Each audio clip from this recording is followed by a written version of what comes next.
So then let's consider first of all, what is a mind in the grip of vicious circles? Well, one of the most obvious instances that we all know is the phenomenon of worry. The doctor tells you that you have to have an operation. And that has been set up so that automatically everybody worries about it. But since worrying takes away your appetite and your sleep, it's not good for you. But you can't stop worrying, and therefore you get additionally worried that you are worrying. And then, furthermore, because that is quite absurd and you're mad at yourself because you do it, you are worried because you worry because you worry. That is a vicious circle.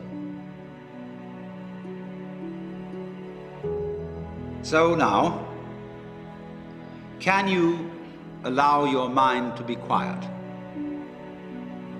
Isn't it difficult?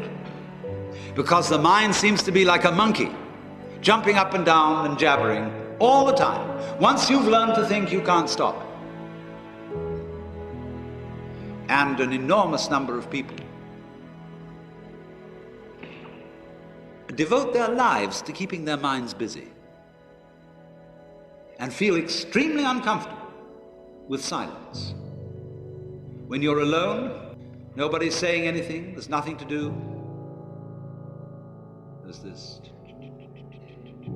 worry, this lack of distraction. I'm left alone with myself, and I want to get away from myself. I'm always wanting to get away from myself. That's why I go to the movies, that's why I read mystery stories, that's why I go after girls or anything that you do, or get drunk or whatever.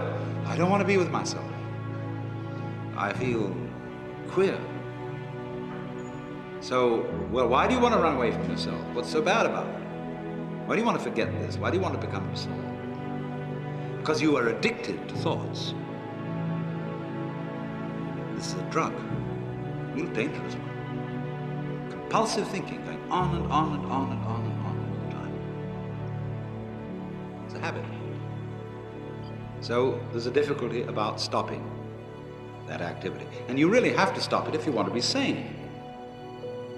Because if I talk all the time, I don't hear what anyone else has to say. Then I'll end up in the situation of having nothing to talk about but my own talking.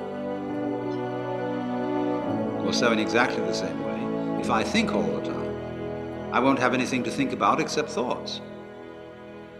So in order to have something to think about, there are times when you simply must stop thinking. Well, how do you do that? The first rule is don't try to. Because if you do, you will be like someone trying to make rough water smooth with a flat iron. And all that will do will stir it up. So in the same way as a muddy, turbulent pool quiets itself when left alone, you have to know how to leave your mind alone.